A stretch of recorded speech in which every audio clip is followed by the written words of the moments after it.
Hello student, आज आम इतिहास चतुर्थ अध्याय यूरोपीय मानकर भारत आगमन विषय जानिबा। प्रथम आम भारत को जलपथ रे आविष्कार विषय जानिबा। पंचदश शताब्दीर यूरोपीय माने भारत को जलपथ आविष्कार करी एक जुगान्तकारी घटना सृष्टि करथिले। बहु पुराणा कालरू यूरोपीय राष्ट्र समूह भारत सह वाणिज्य कारबार करी आसुथिले। पाटवस्त्र, लवंग, मरीच आदि मसला, मूल्यवान पत्थर, हाथी दांत आदि विलास सामग्री यूरोपीय मानकर अति प्रिय होइतिबारु एगुड़िक प्रचुर परिमाण रे यूरोपीय देशमानंकु भारतरू रप्तानी हेउथिला। त्रयोदश शताब्दी रे इटालीर मार्को पोलो नामक एक साहसी युवक एशिया भ्रमण करथिले। से निज देशरू फेरी भारतर हीरा, मुक्ता, सूक्ष्म कार्पास वस्त्र और अन्य उत्कृष्ट जिनिस विषय रे लोकमानंक आगरे वर्णना कले। मार्को पोलोंक यही वर्णना बहु संख्यार यूरोपीय मानंकु भारत आसिबाकु उत्साहित करिथिला। मात्र सेतेबेले यूरोपीयरू भारत आसिबाकु कौनसी सीधा रास्ता नथिला। तेणु भारत रे उत्पादित होइतबा जिनिसगुड़िक काबुल, अफगानिस्तान, पारस्य और कन्स्टान्टिनोपल इत्यादि देश देई बोलाणी बाटरे यूरोपीय देशमानंकरे पहुंचुथिला। बोलाणी रास्ता देई मालगुड़िक परिवहन हेतुबारु यार मूल्य अत्यधिक होइतिला। यह सत्वे यूरोपीय देशमानंक सहित भारतर वाणिज्य कारबार चालुथिला। पंचदश शताब्दी रे मध्यभागरे 1453 ख्रीष्टाब्द रे ओटोमान तुर्की माने एक साम्राज्य प्रतिष्ठा करी कन्स्टान्टिनोपल अधिकार करथिले। फलरे एही बाट दे भारत को यूरोपीय माने बा देश माने माल परिवहन बंद हो जाइथिला। तेणु यूरोपीय देश मानक सहित वाणिज्य करिबार होई पारि नथिला। एथिपाई एक सीधासलख जलपथ बा यूरोपरू भारत आविष्कार करिया पाई यूरोपीय मानकर मध्यरे आग्रह प्रकाश पाइथिला। कालक्रमे यही आग्रह वास्तव रूप नहीं पंचदश शताब्दी रे यूरोपरू भारत को एक जलपथ आविष्कार होइथिला। तापर देखिबा में पोर्तुगीज मानक भारत आगमन विषय। यूरोपीय मानक मध्यरे भारत को जलपथ रे आविष्कार करिबारे पोर्तुगीज माने सबुठारु आगरे थिले। यही कार्य करिया पाई बहु पोर्तुगीज नाविक निरवच्छिन्न भाव उद्यम करथिले। सेमानक मध्यरे बार्थोलोमियो डाइज नामक पोर्तुगीज नाविक आफ्रिका उपकूलर निजर यात्रा आरंभ करी उत्तर मासा अंतरीप पर्यंत आसी पारिथिले। परे पोर्तुगीज सरकारंक कोलंबस नामक अन्य एक राजकर्मचारी भारत को जलपथ आविष्कार करिया पाई चेष्टा करथिले। मात्र से जल यात्रा करी भारत रे न पहुंची अमेरिका रे पहुंचीथिले। यार 6 वर्ष परे भास्को डा गामा नामक जणे इटालीर नाविक भारत को जलपथ आविष्कार पाई चेष्टा करथिले। भारत को जलपथ आविष्कार पाई भास्को डा गामा 3टी जहाज सहित पोर्तुगालरू जल यात्रा आरंभ करथिले। से आटलांटिक महासागर रे जहाज चलाई आफ्रिका महादेश दक्षिण सीमा रे अवस्थित उत्तमासा अंतरीप ठारे पहुंची।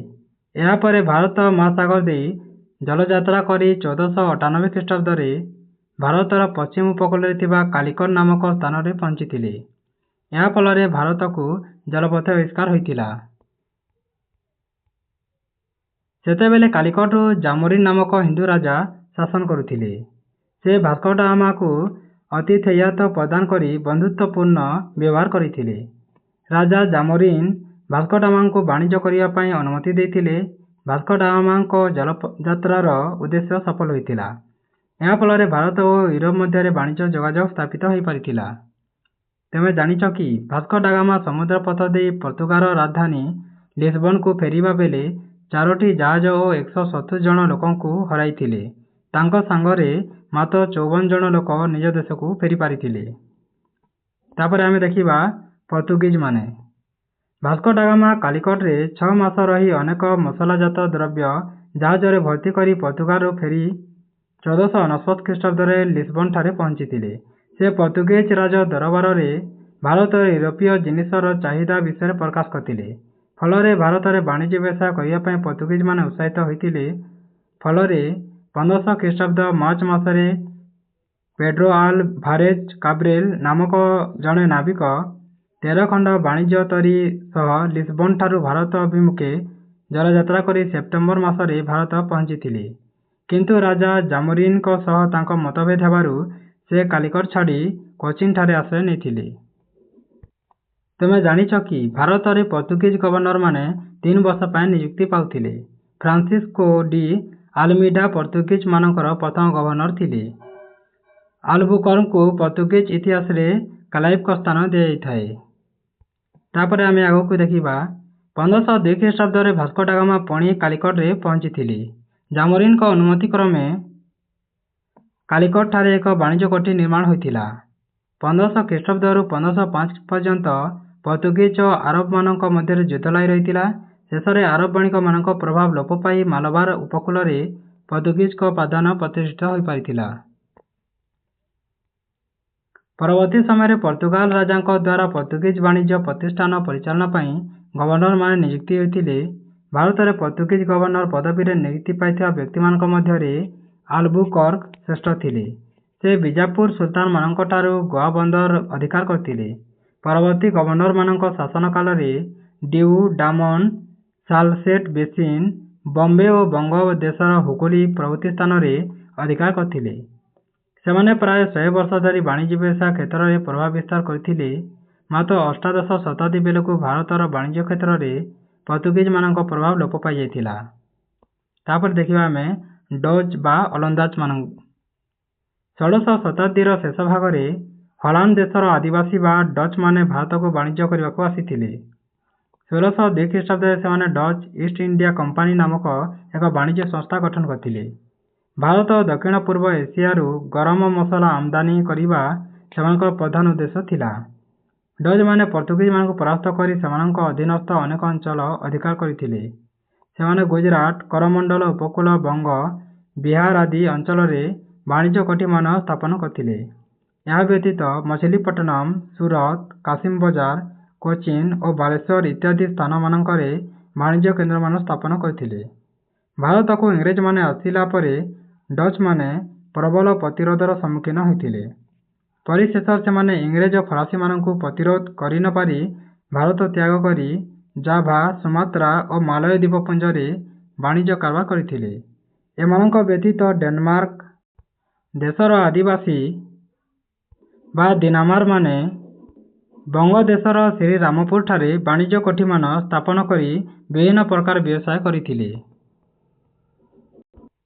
ତାପରେ ଆମେ ଦେଖିବା ଇଂରେଜ ଇଷ୍ଟ ଇଣ୍ଡିଆ କମ୍ପାନୀ। 1599 ଖ୍ରୀଷ୍ଟାବ୍ଦରେ ଲଣ୍ଡନର କେତେକ ବଣିକ ଓ ନାବିକମାନେ ଏକ ବାଣିଜ୍ୟ ସଂସ୍ଥା ଗଠନ କରିଥିଲେ। ଏହି ସଂସ୍ଥାକୁ ଇଂଲଣ୍ଡ ରାଣୀ ଏଲିଜାବେଥ ବାଣିଜ୍ୟ କରିବା ପାଇଁ ଅନୁମତି ଦେଇଥିଲେ। ପରବର୍ତ୍ତୀ କାଳରେ ଏହି କମ୍ପାନୀ ଇଷ୍ଟ ଇଣ୍ଡିଆ କମ୍ପାନୀ ନାମରେ ପରିଚିତ ହୋଇଥିଲା। ଇଷ୍ଟ ଇଣ୍ଡିଆ କମ୍ପାନୀ ପ୍ରଥମେ ଜାଭା ଓ ସୁମାତ୍ରା ଇତ୍ୟାଦି ସ୍ଥାନରେ ବାଣିଜ୍ୟ କରିଥିଲେ। ଏସବୁ ସ୍ଥାନରେ ସେମାନଙ୍କୁ ଡଚ୍ ମାନଙ୍କ ସହ ପ୍ରତିଦ୍ୱନ୍ଦ୍ୱିତା କରିବାକୁ ପଡ଼ିଥିଲା।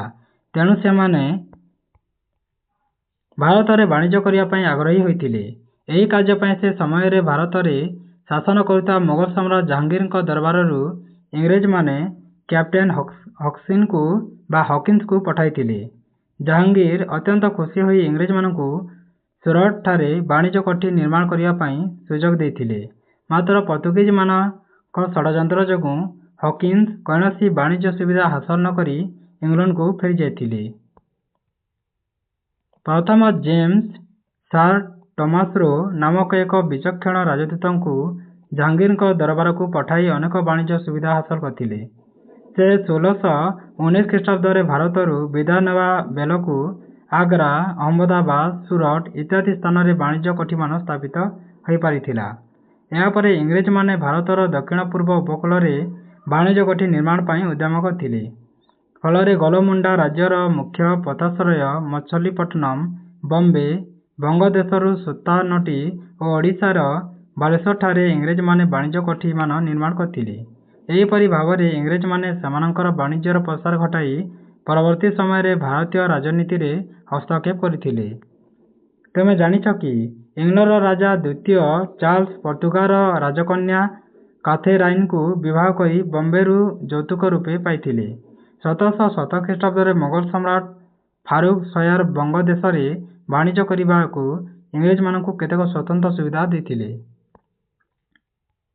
ତାପରେ ଦେଖିବା ଆମେ ଫରାସୀ ଇଷ୍ଟ ଇଣ୍ଡିଆ କମ୍ପାନୀ।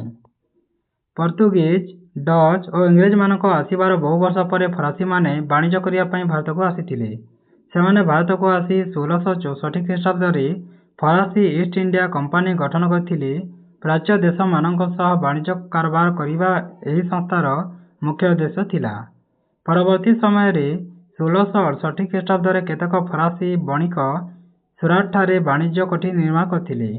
ପରେ ସେମାନେ ଗୋଲମୁଣ୍ଡା ବା ଗୋଲକୁଣ୍ଡା ସୁଲତାନଙ୍କଠାରୁ ଅନୁମତି ପାଇ ମଛଲିପଟ୍ଟନମ ଠାରେ ବାଣିଜ୍ୟ କୋଠି ନିର୍ମାଣ କରିଥିଲେ। ପରେ ପରେ ସେମାନେ ପଣ୍ଡିଚେରୀ, ବଙ୍ଗଦେଶର ଚନ୍ଦନନଗର ଓ ଓଡ଼ିଶାର ବାଲେଶ୍ୱରଠାରେ ବାଣିଜ୍ୟ କୋଠିମାନ ନିର୍ମାଣ କରିଥିଲେ। ଏହାଛଡ଼ା ମାଲବାର ଉପକୂଳର ମାହେ ବନ୍ଦର ଫରାସୀମାନେ ଅଧିକାର କରି ସେଠାରେ ବାଣିଜ୍ୟ କାରବାର କରିଥିଲେ। ଅଷ୍ଟାଦଶ ଶତାବ୍ଦୀ ମଧ୍ୟଭାଗରେ ଇଂରେଜ ଓ ଫରାସୀମାନଙ୍କ ମଧ୍ୟରେ ବାଣିଜ୍ୟ, ବ୍ୟବସାୟ ଓ ରାଜନୈତିକ କ୍ଷେତ୍ରରେ ପ୍ରବଳ ପ୍ରତିଦ୍ୱନ୍ଦ୍ୱିତା ହୋଇ ଯୁଦ୍ଧର ରୂପ ନେଇଥିଲା। ଏହି ଯୁଦ୍ଧକୁ କର୍ଣ୍ଣାଟ ସମର କୁହାଯାଏ। ଫରାସୀ ଓ ଇଂରେଜମାନଙ୍କ ମଧ୍ୟରେ 3ଟି କର୍ଣ୍ଣାଟ ସମର ହୋଇଥିଲା। ଏହି ସମୟରେ ଫରାସୀମାନେ ଇଂରେଜମାନଙ୍କଠାରୁ ପରାଜିତ ହୋଇଥିଲେ। ଫଳରେ ଫରାସୀମାନଙ୍କର ବାଣିଜ୍ୟ କାରବାର ବିପର୍ଯ୍ୟୟ ହୋଇ ଯାଇଥିଲା ଏବଂ ସେମାନେ ଭାରତରେ ସାମ୍ରାଜ୍ୟ ପ୍ରତିଷ୍ଠା କରି ପାରିନଥିଲେ। ତୁମେ ଜାଣିଛ କି ପ୍ରଥମ କର୍ଣ୍ଣାଟକ ସମର 1646ରୁ 1748 ଖ୍ରୀଷ୍ଟାବ୍ଦ ପର୍ଯ୍ୟନ୍ତ ହୋଇଥିଲା ଓ ଦ୍ୱିତୀୟ କର୍ଣ୍ଣାଟକ ସମର 1749ରୁ 1754 ଖ୍ରୀଷ୍ଟାବ୍ଦ ପର୍ଯ୍ୟନ୍ତ ହୋଇଥିଲା ଓ ତୃତୀୟ କର୍ଣ୍ଣାଟକ ସମର 1758ରୁ 1763 ଖ୍ରୀଷ୍ଟାବ୍ଦ ପର୍ଯ୍ୟନ୍ତ ହୋଇଥିଲା। ଯଦି ଏହି ଭିଡ଼ିଓଟି ତମମାନଙ୍କୁ ଭଲ ଲାଗିଥାଏ ତେବେ ତମ ସାଙ୍ଗମାନଙ୍କ ସହିତ ସେୟାର କରିବ। ଧନ୍ୟବାଦ।